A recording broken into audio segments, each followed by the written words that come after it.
السلام علیکم ورحمۃ اللہ۔ بچوں، امید کرتے ہیں آپ ٹھیک ہوں گے، سلامت ہوں گے۔ On line video lecture series میں آپ کا تہہ دل سے خیر مقدم۔ دوستوں، لاسٹ ویڈیو لیکچر میں ہم نے ماحولیاتی آلودگی یعنی سبق ماحولیاتی آلودگی کا جائزہ لیا تھا۔ چونکہ یہ سبق طویل ہونے کے اعتبار سے ہمیں اس کے قریباً 3 ویڈیوز بنانے پڑے، ایسے مکمل کرنا پڑا 3 لیکچرز میں۔ تو آپ سب آ جائیں پیج نمبر 118 پہ۔ 118 ہم شروع کرتے ہیں آج کا موضوع۔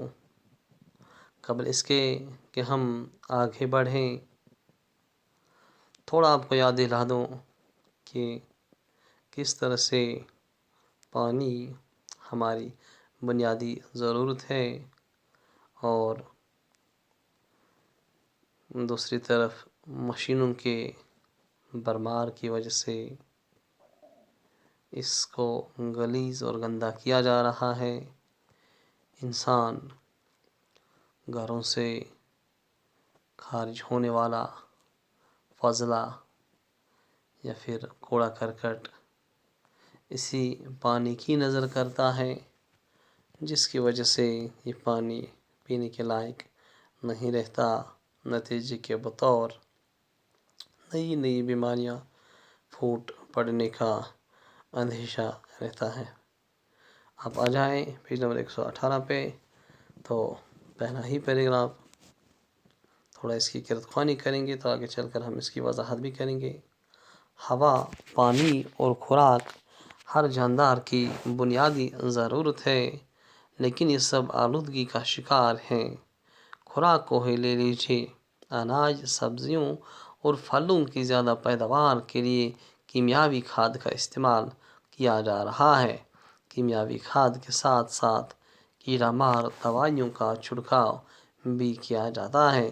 یہ دوائیں فصلوں کو بیماری اور زمینی کیڑوں سے محفوظ رکھنے کے کام تو آتی ہیں، لیکن ان کیڑا مار دوائیوں میں ایک قسم کا زہر بھی موجود ہوتا ہے۔ دواؤں کا کچھ حصہ فصل میں ہی رہ جاتا ہے۔ جب ان غذاؤں کو استعمال کیا جاتا ہے تو یہ زہر ہمارے جسم میں شامل ہو جاتا ہے اور بہت سی بیماریوں کا سبب بن جاتا ہے۔ موٹر گاڑیوں اور کارخانوں کی مشینوں سے نکلنے والا دھواں ہوا کو آلودہ کر دیتا ہے۔ یہ دھواں نہ صرف انسانوں بلکہ تمام جانداروں اور پیڑ پودوں کے لیے بھی خطرناک ہے۔ کیمیاوی مرکبات کے استعمال کی وجہ سے خلا میں موجود اوزون گیس کی پرت یعنی اوزون لیئر میں سوراخ پیدا ہو گئے ہیں۔ اوزون ایک ایسی گیس ہے جو سورج سے آنے والی خطرناک شعاعوں کو زمین تک آنے نہیں دیتی۔ یہ شعاعیں اس قدر خطرناک ہوتی ہے کہ زمین تک پہنچ جائیں زمین تک پہنچ جائیں تو جانداروں میں جلد کا کینسر پیدا ہو جانے کا خطرہ ہے۔ سچ تو یہ ہے کہ ہم ایک ہیجانی دور سے گزر رہے ہیں۔ ایک طرف انسانی ترقی کا دور بڑھتا ہوا سیلاب ہے، دوسری طرف اس کی تباہ کاریاں ہیں۔ کچھ لوگ اب یہ ملا کر کہنے لگے ہیں کہ ترقی تو اس کیڑے کی طرح ہے جو دیکھتا تو ہے آگے کی طرف اور چلتا پیچھے کی طرف۔ اس ترقی کا کچھ بھروسہ نہیں۔ موجودہ ترقی کے اس دور میں ہر قسم کے مخلوقات، ہر قسم کی آلودگی کے پورے طور پر بچا نہیں جا سکتا ہے۔ اسے ضرور کم کیا جا سکتا ہے۔ اس لیے ضروری ہے کہ زیادہ سے زیادہ درخت لگوائے جائیں۔ جھیلوں، دریاؤں، تالابوں، چشموں کے کناروں پر رہنے والی آبادیوں کو اور ان کے وسائل سے ذرا دور بسایا جائے۔ بڑے بڑے دریاؤں کو صاف و شفاف رکھنے کے لیے جامع اقدامات اٹھائے جائیں۔ جھیلوں اور پانی کے دیگر ذخائر کے ارد گرد مکان وغیرہ تعمیر کرنے پر پابندی لگائی جائے۔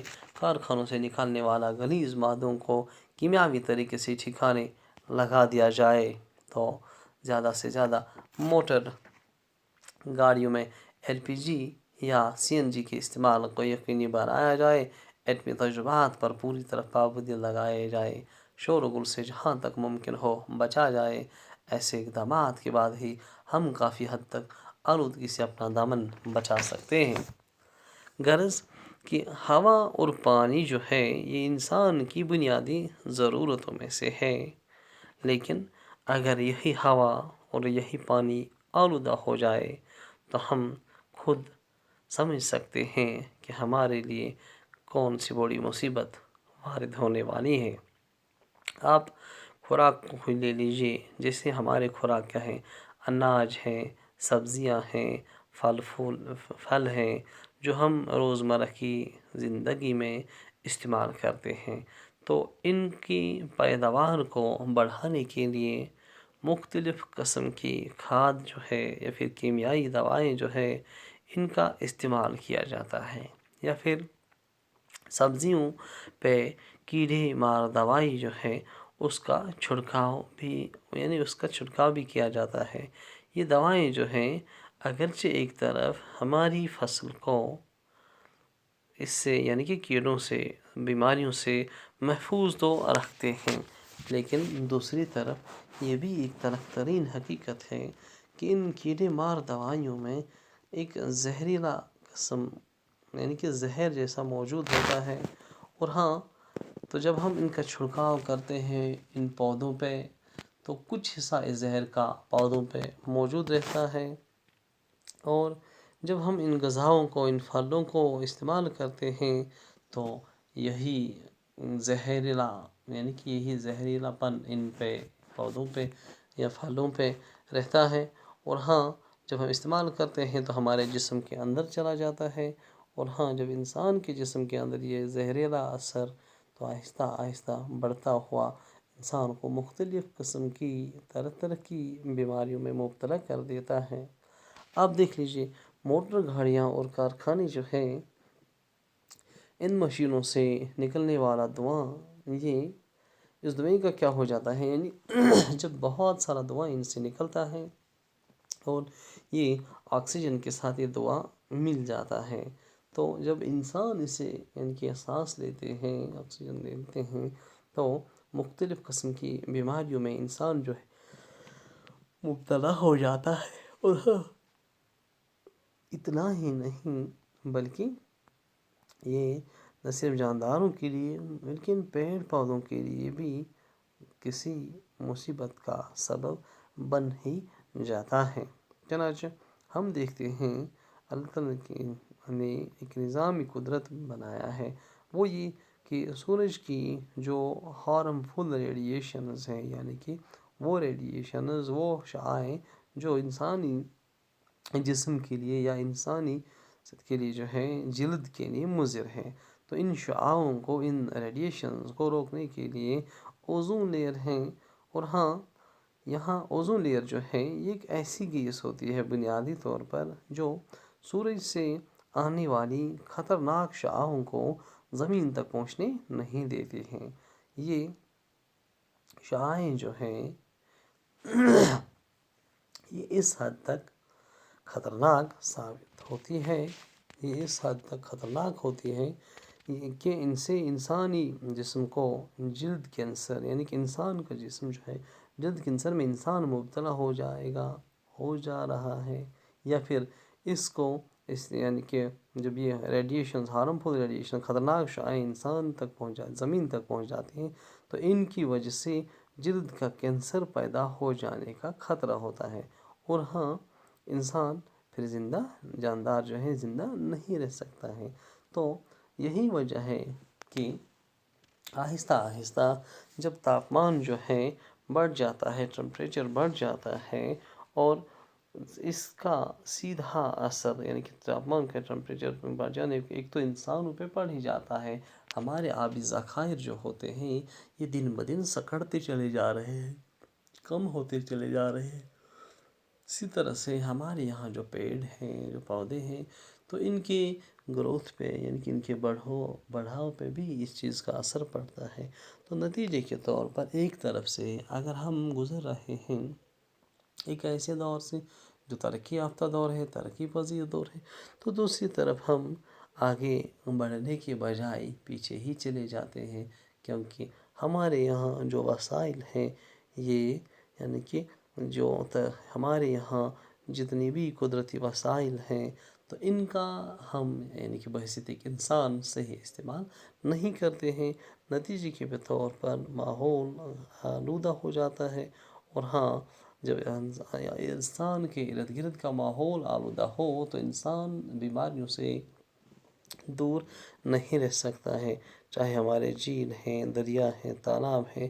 تو ضرورت اس بات کی ہے کہ ان کے پاس یعنی کہ جھیلوں کے کنارے، تالابوں کے کنارے، دریاؤں کے کنارے بستیاں آباد کرنے کو پابندی لگا دی جائے، تاکہ یہ پانی جو ہے صاف و شفاف رہے۔ اور اسی طرح سے ان دریاؤں کی صفائی کے لیے سرکار بھی آگے آئے، وہ اس کے لیے وافر مقدار میں رقومات مختص رکھیں، تاکہ یہ ہو سکتا ہے کہ ہم ان آبی ذخائر کو بچا لیں۔ اور اسی طرح سے کارخانے جو ہیں، فیکٹری جو ہے، کوشش یہ رہنی چاہیے کہ انہیں بھی اس چیز سے یعنی کہ دریاؤں سے، ندی نالوں سے دور تعمیر کرنے کی اجازت دی جائے۔ اور کیمیاوی کھاد لگانے کا جو طریقہ ہے اس کا متبادل ڈھونڈا جائے، یعنی کہ کوشش یہ کی جائے کہ ہم اپنے یہاں گھریلو کھاد جو ہے تو اسے ہی استعمال کریں۔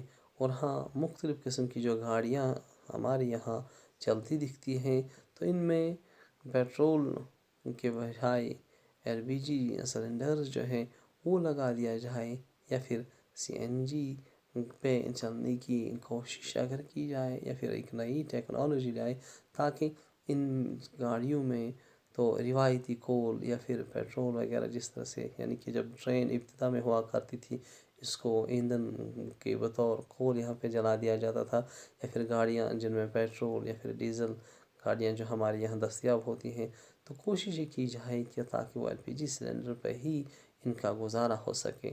اور ایٹمی تجربات جو ہیں ان پر پوری کی پوری پابندی لگا دی جائے، جہاں تک ممکن ہو سکے امن و امان سے رہیں۔ اور ان اقدامات کو کرنے سے ہم کسی حد تک آلودگی پہ یعنی کہ آلودگی کے اثرات جو ہیں ان پہ ہم کنٹرول کر سکتے ہیں، انہیں ہم کافی حد تک اپنے تابع بنا سکتے ہیں، اور کافی حد تک ہم اس سے بچ سکتے ہیں، دنیا کو نجات دلا سکتے ہیں، تاکہ ہم اس کی کوشش جب ہم کریں تاکہ ہمیں اس چیز کا فائدہ مل جائے۔ تو امید کرتے ہیں آج کا ویڈیو لیکچر جو ہے آپ کو بہت پسند آ جائے گا۔ آپ کو کیسا لگا آج کا سیشن مجھے کمنٹ سیکشن میں ضرور بتا دیجیے گا۔